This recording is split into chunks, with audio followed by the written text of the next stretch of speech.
hinahamon ka namin, Pangulong Bongbong Marcos, kung gusto mong magkaroon ng magandang legasiya, ang pangalan mo, ipakulong mo lahat ng magnanakaw.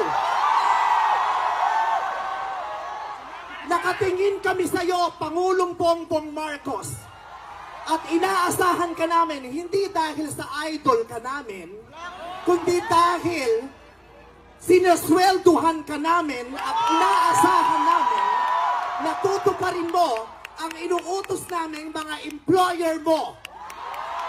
Kami ang nagpapasahod sa inyo. Tapos na ang panahon na natatakot tayo sa gobyerno. Takutin natin ang gobyerno dahil ang kapangyarihan nasa sa atin, wala sa kanila. Nakatingin kami sa inyo. Ipakulong lahat